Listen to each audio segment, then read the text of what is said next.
Elle avait pris le service de son ami au café, ignorant que le client sur qui elle avait renversé du café était un PDG à la recherche d'une épouse. « C'est du café brûlant », dit Linda Lane, la voix tremblante, désignant impuissante la tache qui s'étalait sur le costume gris coûteux de l'homme.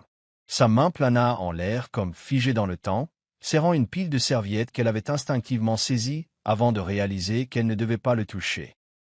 Son cœur battait à tout rompre, résonnant comme un roulement de tambour dans sa poitrine.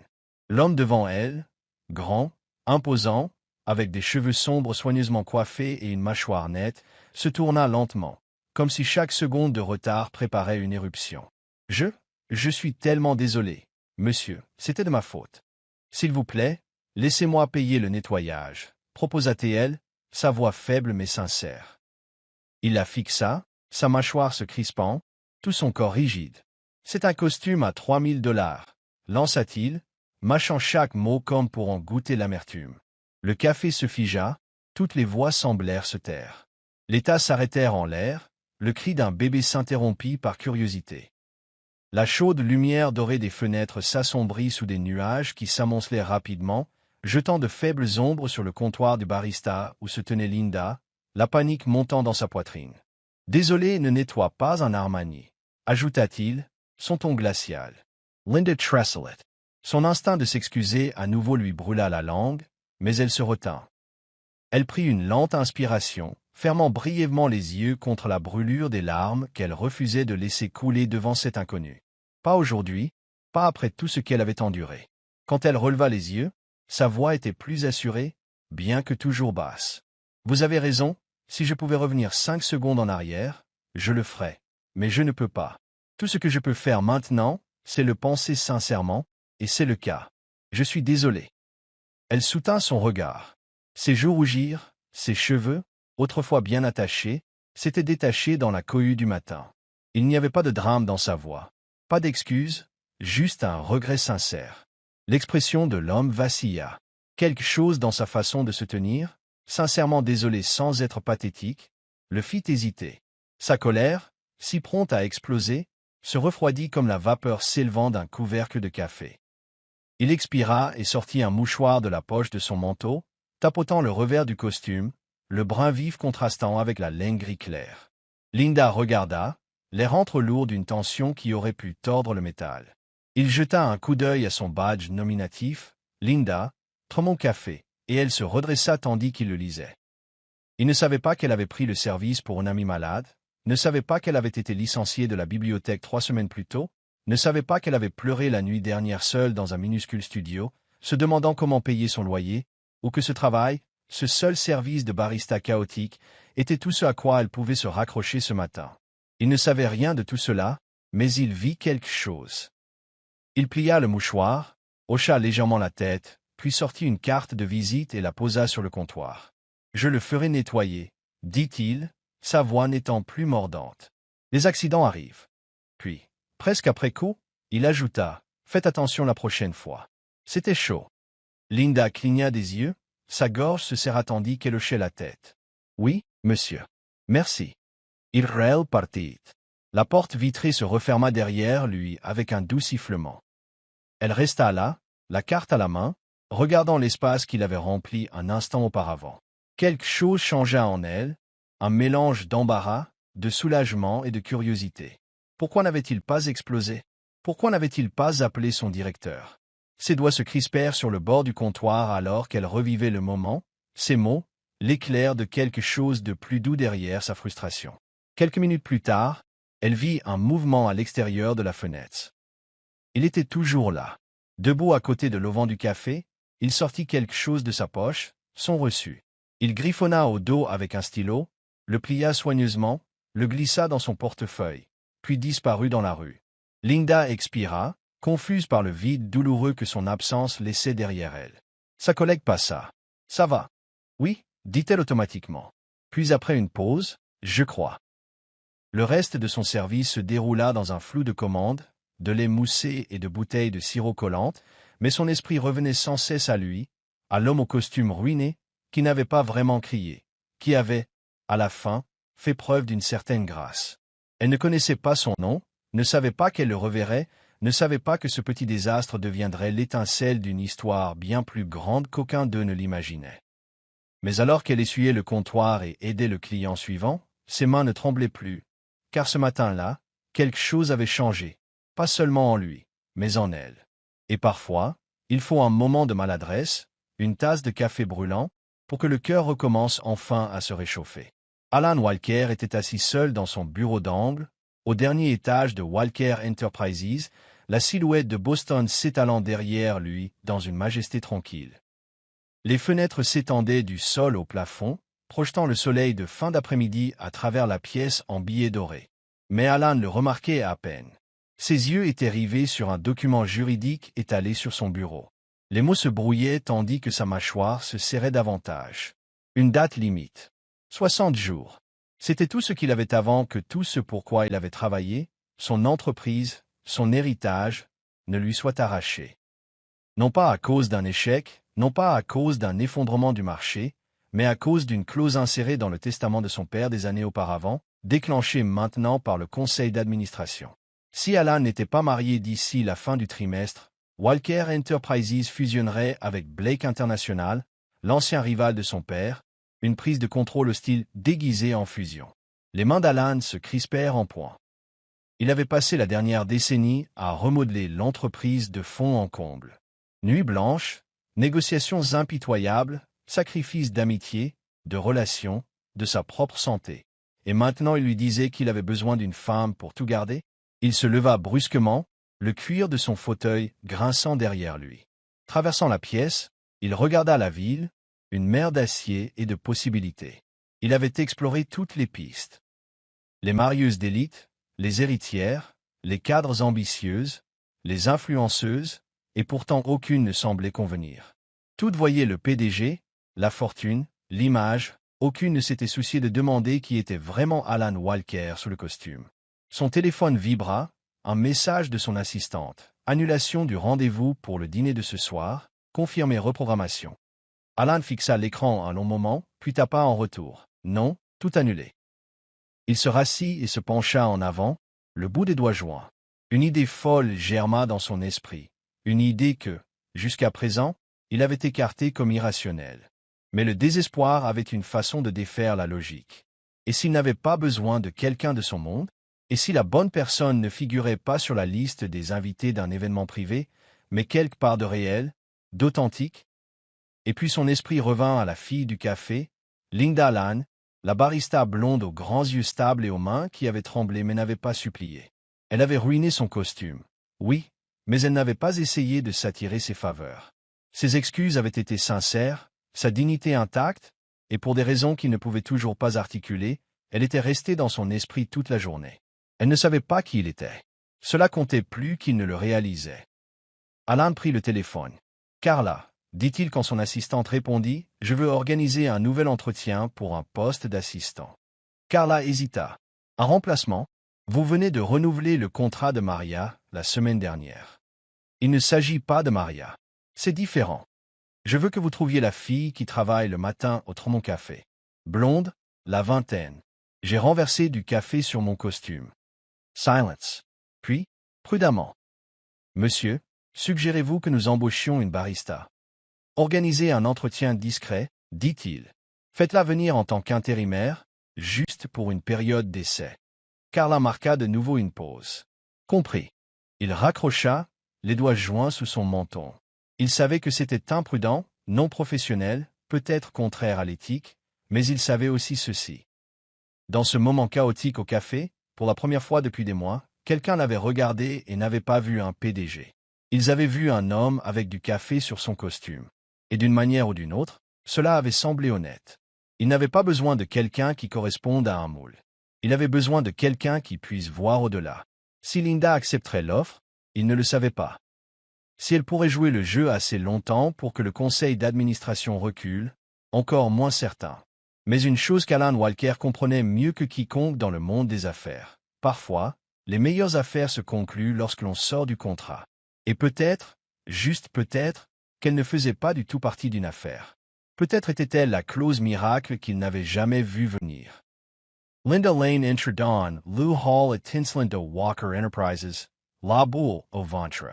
Elle n'avait aucune idée de la raison pour laquelle elle avait été invitée à un entretien pour un poste d'assistante temporaire, surtout sans expérience en entreprise et sans avoir soumis de CV.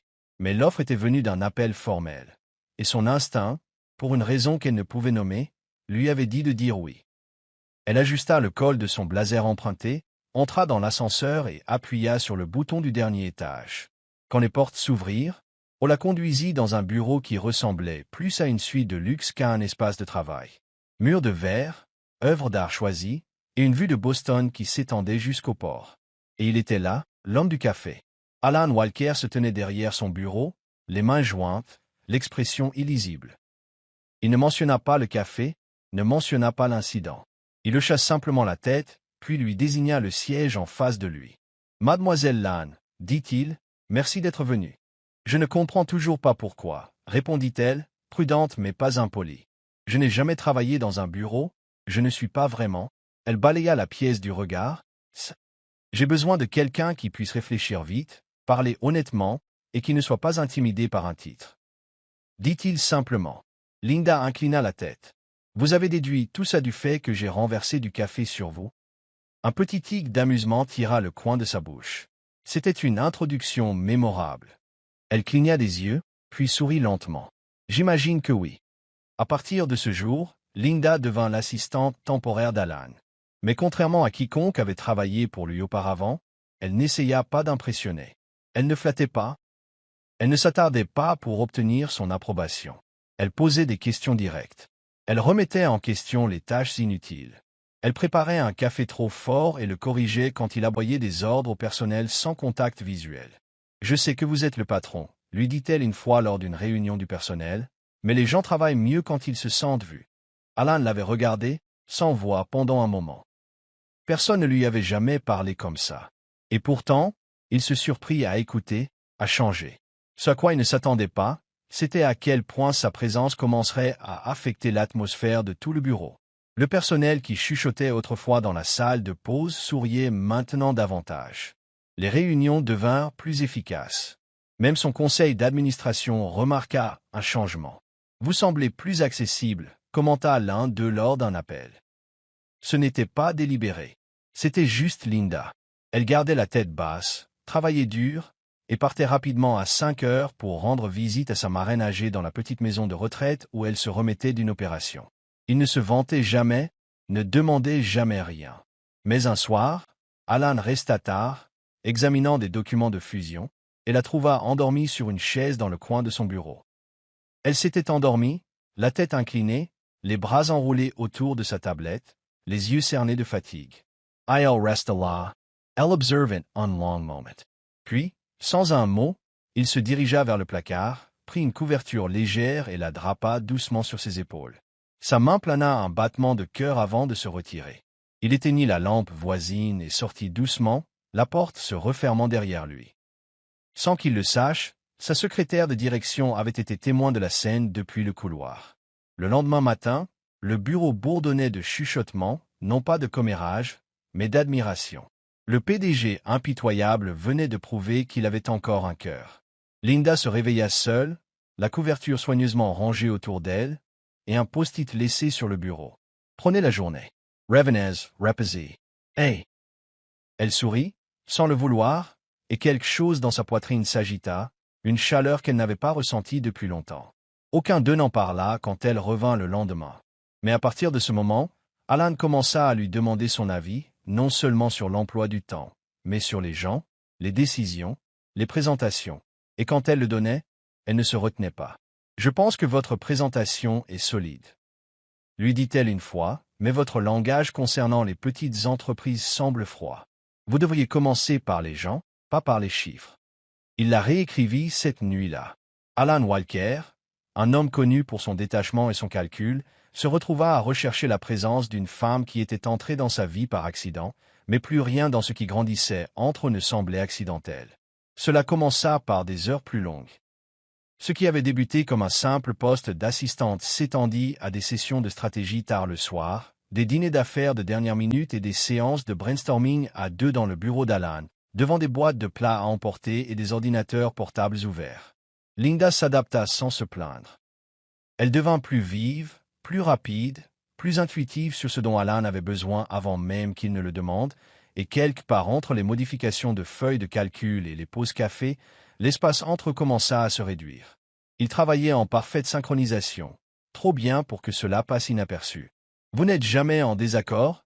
demanda un jour Carla, sa secrétaire de direction, en haussant un sourcil. « Seulement sur la définition d'un bon café. » Plaisanta Linda, et Alan, debout derrière elle, gloussa. Leur prochain voyage était une conférence d'affaires de 2 jours à Chicago. Alan voyageait habituellement seul, mais cette fois, il invita Linda. Officiellement, elle était là pour prendre des notes et gérer son emploi du temps. Officieusement, il n'était pas sûr de vouloir y aller sans elle. Le vol fut sans histoire, la réunion un succès, les compliments affluèrent de la part de clients qui remarquèrent un nouveau ton plus doux chez Alan, un nouveau calme dans son langage corporel. « Elle est bonne pour vous », dit un investisseur en passant. Alan avait ouvert la bouche pour le nier, puis l'avait refermée. Il n'était pas prêt à définir ce que c'était ou ce que cela pourrait devenir. À l'aéroport, sur le chemin du retour, le terminal bourdonnait de retard. Des orages balayaient la côte, les vols étaient cloués au sol et la tension était palpable. C'est alors qu'ils entendirent les pleurs. Un petit garçon, peut-être de 4 ou 5 ans, se tenait près d'une poubelle, sanglotant de manière incontrôlable. Aucun parent en vue. Les gens passaient sans s'arrêter. Alan hésita, mais Linda marchait déjà vers l'enfant. Elle s'agenouilla à côté de lui. « Salut, mon grand, ça va? Tu es perdu ?» Le garçon renifla, hocha la tête, s'essuya le visage avec sa manche. « Comment t'appelles-tu, Tyler ?»« D'accord, Tyler, dit-elle doucement. On va retrouver ta maman ou ton papa. D'accord? Tu n'es pas seul. » Elle resta avec lui, le calmant, lui posant des questions douces pendant qu'Alan alertait la sécurité de l'aéroport. En quelques minutes, une mère paniquée arriva en courant, pleurant en serrant son fils dans ses bras. Linda sourit et recula, sa main reposant toujours doucement sur le dos du garçon jusqu'à ce qu'il soit en sécurité dans les bras de sa mère. Alan observa toute la scène à quelques mètres de distance, quelque chose se serrant dans sa poitrine. Quand ils embarquèrent enfin sur le vol tardif, les lumières de la cabine étaient tamisées et Linda s'endormit la tête contre le hublot. Alan était assis à côté d'elle, les mains jointes, ses pensées embrouillées. La façon dont elle avait parlé à ce garçon, patiente, gentille, naturelle.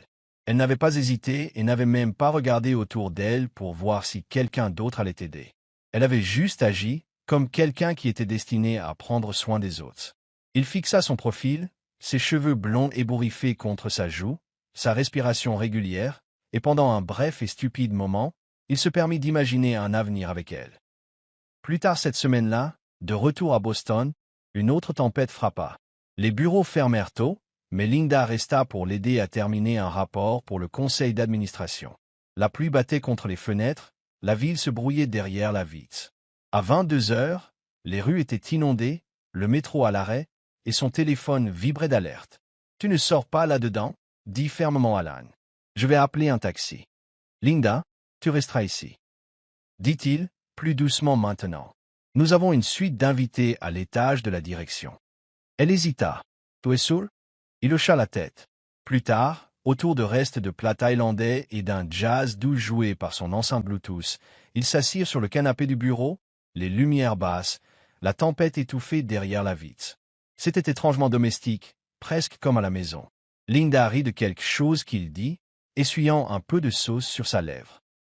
Il la regarda, le cœur battant sans raison logique. L'air entre changea, puis elle leva les yeux vers lui, le regarda vraiment, et la pièce se figea. Elle se pencha légèrement, lui aussi, leurs visages à quelques centimètres l'un de l'autre, le souffle partagé. Puis Alan s'arrêta. Il recula, à peine. Linda cligna des yeux, confuse. « Je suis désolé, » dit-il doucement, la voix épaisse de quelque chose de non dit. « Ce n'est rien, » murmura-t-elle, sa voix douce, interrogatrice. « ILV. » Voulait l'embrasser, Dieu qui le voulait, mais quelque chose en lui, la culpabilité, la peur, la honte, se noua comme un nœud dans sa poitrine. Elle ne connaissait pas la vérité, que ce travail avait été un montage, qu'il ne l'avait pas embauchée uniquement pour ses compétences, qu'elle n'avait jamais été qu'une assistante, ni pour le conseil d'administration, ni pour son plan. Il ne voulait pas que ce moment soit construit sur un mensonge. Linda se pencha lentement en arrière, son sourire s'estompant légèrement. Elle n'insista pas, ne demanda pas, mais quelque chose dans ses yeux changea, une lueur d'incertitude, et Alan le sentit comme une fracture dans quelque chose de fragile. Il regarda la pluie, les poings serrés sur ses genoux, et sut que l'heure de la vérité approchait, bientôt, car ses sentiments ne faisaient plus partie du plan. Ils étaient réels, tout comme le risque de la perdre. Le bureau était calme ce vendredi après-midi. La plupart du personnel était parti tôt pour le week-end, et le murmure de la pluie contre les fenêtres rendait l'espace plus doux, plus intime. Linda était restée pour aider à organiser les dossiers dont Alan avait besoin pour la réunion du conseil d'administration de lundi. Elle était assise à son bureau, triant une pile de dossiers, quand une notification apparut sur son moniteur. Alan était parti pour un appel rapide en bas, et l'email apparut innocemment, un objet en gras, projet de contrat de mariage. Confirmation due Plan B. Linda Lane. Au début, elle ne le remarqua pas. Ses yeux parcoururent le texte, puis se figèrent, confus. Elle ouvrit le message, s'attendant à moitié à ce que ce soit un spam, mais ce n'était pas le cas. L'expéditeur était l'avocat d'Alan. Le message était bref, direct, accompagné d'un projet d'accord prénuptial, et contenait des mots qui lui poignardèrent le cœur. Si l'arrangement initial avec la candidate a échoué, procéder à la mise en œuvre de l'accord de contingence avec mademoiselle Linda Lane. Son emploi et sa proximité offrent une transition transparente vers le récit public requis. La main de Linda vola à sa bouche. Elle relut les lignes. Plan B. Palmore. Pas même la confiance. Juste la commodité. Le bureau devint soudain plus froid. Elle se leva, la chaise raclant derrière elle, le cœur battant la chamade.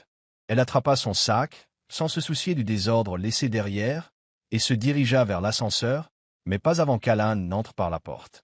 Il s'arrêta net, surpris. « Linda, qu'est-ce qui ne va pas ?» Elle ne répondit pas tout de suite. Ses yeux brillaient, fixés sur les siens. « Vous pensiez vraiment que je ne le découvrirais pas, n'est-ce pas ?» dit-elle, la voix tendue de fureur, à peine contenue.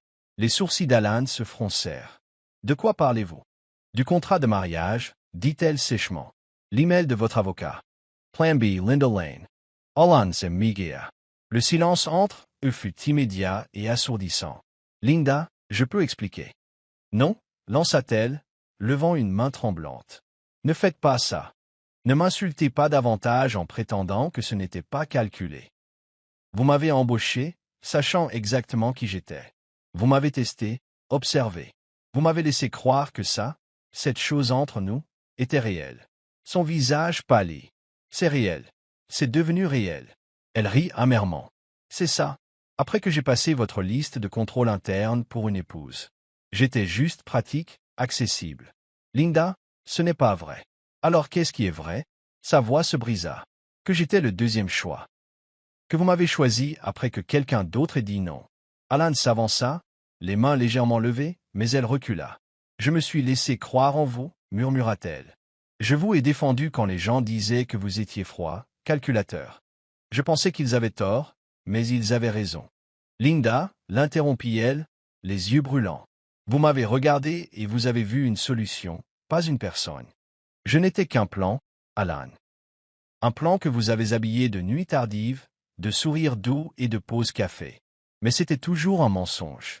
Il resta silencieux, la bouche légèrement ouverte, le poids de sa douleur l'accablant. Je ne veux pas de votre argent, dit-elle doucement. Je ne veux pas de vos excuses. Je ne veux rien de vous. S'il vous plaît, dit-il, le mot brut. Elle secoua la tête, les larmes coulant enfin sur ses joues. Vous n'avez pas le droit de dire s'il vous plaît, pas maintenant. Puis elle se tourna. Alan n'y bougeait pas. Il ne la poursuivit pas. Il resta là, enraciné dans les ruines de sa propre création, regardant la seule femme qui avait jamais vu à travers ces murs sortir de sa vie. Les portes de l'ascenseur se refermèrent derrière elle avec un doux carillon, et il se retrouva seul. Alan Walker était assis dans son bureau, les stores baissés et les lumières éteintes, la ligne d'horizon de Boston s'estompant dans le crépuscule gris. Depuis 3 jours, il n'avait pratiquement adressé la parole à personne. Les réunions étaient reportées, les emails restaient sans réponse. Il fixait des écrans, des documents, des contrats, mais rien ne s'enregistrait. Elle était partie, et pour la première fois de sa vie, Alan se fichait des délais, des jeux de pouvoir au conseil d'administration, ou même de l'empire qu'il avait bâti avec du sang et de la sueur. Sans Linda, rien de tout cela n'avait de sens. Ces mots le hantaient. Vous m'avez regardé et vous avez vu une solution, pas une personne. Mais elle avait eu raison. Il l'avait embauchée pour une raison, puis quelque part en cours de route, il avait cessé de la voir comme une raison et avait commencé à la voir comme la seule chose qui semblait réelle dans son monde entier. Et maintenant elle était partie. Il se retrouva à errer dans la ville sous la pluie, sans parapluie, sans destination. Il finit sur Tremont Street, debout devant le petit café où elle avait renversé du café sur son costume toutes ces semaines auparavant. L'endroit était exactement le même. Des lumières chaudes, des machines à expresso bourdonnantes, des baristas criant des commandes sur fond de jazz tranquille. Alan entra et s'assit à la table du coin près de la fenêtre. Personne ne le reconnut. Il commanda un café noir et ne dit rien de plus. Puis il resta assis là tous les jours pendant une semaine, arrivant à 10 heures, partant à 4 heures. Il regardait la porte chaque fois qu'elle s'ouvrait, espérant, désirant, que Linda entre, sa queue de cheval se balançant, son tablier noué, ses yeux illuminés de ce feu tranquille qu'il avait d'abord désarmé. Elle ne vint jamais. Le 7e jour, il laissa un billet de $20 sous sa tasse et se dirigea vers le parc voisin. Il s'assit sur un banc, fixant les canards sur l'étang, se demandant comment il avait laissé quelque chose de si rare lui filer entre les doigts. Cette nuit-là, il retourna à son pentouse et ouvrit à nouveau l'email du contrat de mariage. Il lut chaque ligne.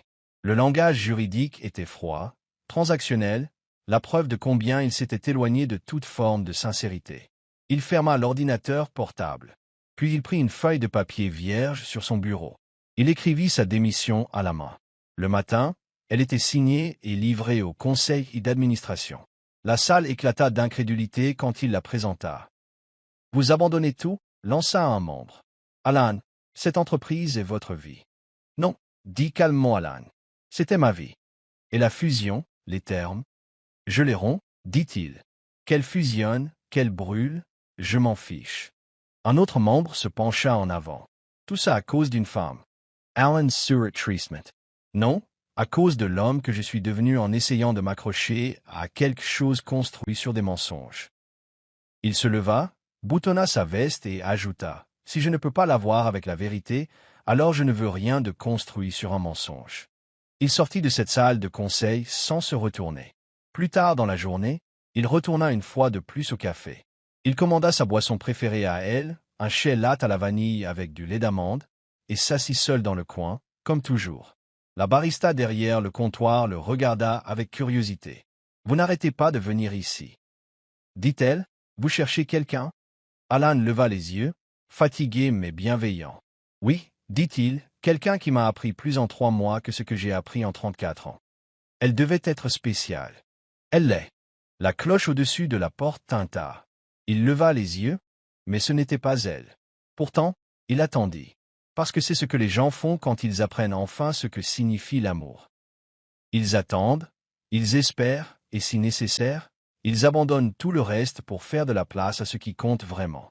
L'odeur des vieilles pages et le doux bruissement des dos de livres avaient toujours été un réconfort pour Linda. Après tout, après le décès de sa marraine, le tourbillon qu'avait été Alan Walker, et la tempête qui avait suivi, elle se retrouva à nouveau à la bibliothèque publique de Commonwealth Avenue, faisant du bénévolat. Elle rangeait des livres, aidait les lecteurs âgés à trouver des romans dont ils se souvenaient à moitié, lisait aux enfants dans la salle de lecture ensoleillée. Son cœur était plus calme maintenant, meurtri, toujours en guérison, mais plus calme. Cet après-midi-là, alors qu'elle sortait pour fermer, elle le vit. Alan se tenait de l'autre côté de la rue, les mains dans les poches de son manteau, la pluie adoucissant les lignes nettes de sa veste coûteuse. Il avait l'air différent, moins poli, plus humain. Ses yeux, quand ils rencontrèrent les siens, ne contenaient aucune arrogance, aucune attente, juste de la douleur et de l'honnêteté. Linda n'y bougeait pas. Il traversa lentement, sans jamais rompre le contact visuel, et s'arrêta à quelques mètres. « Salut » dit-il, la voix basse. « Salut » répondit-elle, les bras enroulés autour d'elle. « Je sais que je ne devrais pas être là » continua Alan, « mais je devais dire quelque chose. Pas pour arranger les choses, juste pour dire la vérité. » Enfin, elle ne dit rien. « Je vais père, admit-elle. Terrifiée, en fait. Pas de l'entreprise, pas du conseil d'administration, mais de laisser quelqu'un s'approcher. Je pensais que si je contrôlais tout, même l'amour, je pourrais éviter d'être blessé. L'expression de Linda ne changea pas, mais elle ne s'éloigna pas non plus. J'ai créé un scénario, dit-il. Je pensais que si je trouvais quelqu'un qui ne me connaissait pas, je pourrais façonner l'histoire comme j'en avais besoin. Mais ensuite, tu es arrivé et plus rien n'a suivi le scénario. Tu étais réel. Tu étais tout ce que je ne savais pas que j'avais besoin, et tout ce que je ne méritais pas. Linda cligna lentement des yeux. Je n'arrêtais pas de me dire que j'expliquerais, que je trouverais le bon moment pour te dire la vérité. Mais plus j'attendais, plus je craignais de te perdre, et en essayant de te garder, j'ai fini par te repousser de toute façon. Il plongea la main dans la poche de son manteau. J'ai gardé ça, dit-il, tendant un petit bout de papier plié. C'est le reçu du jour où tu as renversé du café sur moi. Je ne sais pas pourquoi je l'ai gardé. Peut-être parce que je savais, même à ce moment-là, que quelque chose avait commencé. Elle le prit avec des doigts hésitants, le dépliant. Au dos, d'une écriture soignée, il avait écrit « La meilleure erreur de ma vie. Si tu t'en souviens encore, j'attendrai à la même table. » Elle leva les yeux, embuée. « Je ne demande rien, » dit doucement Alan. « Je ne suis pas là pour te reconquérir ou te supplier. Je voulais juste que tu saches que j'ai quitté l'entreprise. J'ai abandonné tout ce qui était construit sur des mensonges, parce que j'ai enfin compris ce que je voulais vraiment, ce qui valait la peine d'être gardé. » Il sourit, triste et plein d'espoir à la fois. « Et si tu ne viens pas, ce n'est pas grave. Tu ne me dois rien. J'espère juste que tu te souviendras de ce jour, et que tu sauras que je serai assis là, au cas où. » Il recula, lui laissant de l'espace, et s'éloigna sans se retourner. Linda fixa longtemps le reçu dans ses mains. Ses doigts tremblaient. Elle pressa le papier contre sa poitrine, et le lendemain matin, juste au moment où les portes du café s'ouvrirent et que la cloche au-dessus tinta doucement dans l'air chaud, elle entra. Elle regarda vers la table du coin. Il était là. Et cette fois, il ne tenait pas de scénario. Il attendait simplement, avec la vérité dans ses yeux, et l'espoir dans son cœur. La cloche au-dessus de la porte du café tinta, et Alan se leva immédiatement. Linda venait d'entrer. Elle portait un doux manteau bleu, ses cheveux simplement attachés en arrière, ses joues touchées par le froid du matin. Leurs regards se croisèrent, et pendant un instant, aucun d'eux ne bougea. Le bruit du café s'estompa. Tout ce qu'ils pouvaient entendre était le rythme de sa propre respiration et l'espoir qui martelait derrière. Il désigna la table d'un signe de tête. « J'espérais que tu viendrais. » Linda sourit, silencieuse et incertaine. « Je n'étais pas sûre jusqu'à ce matin. »« Je comprends, » dit-il. « Puis-je t'offrir un café ?» Elle haussa un sourcil, amusée. « Seulement si tu promets de ne pas le renverser cette fois. » Il gloussa, soulagé. Marché conclu. Il se tourna vers le barista et prit la tasse à emporter qu'il avait demandé plus tôt. Elle était simple, à l'exception d'un petit cœur griffonné sur le couvercle. Alan la ramena avec précaution, la posant devant elle. Elle le regarda avec curiosité. « Tu me donnes du café à emporter ?»« Ouvre-le, c'est tout, » dit-il, la voix douce. Elle retira le couvercle.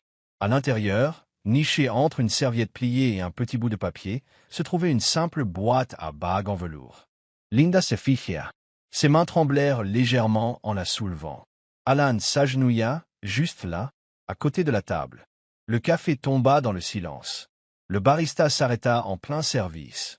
Une petite fille au comptoir murmura. « Est-ce qu'il la demande en mariage ?»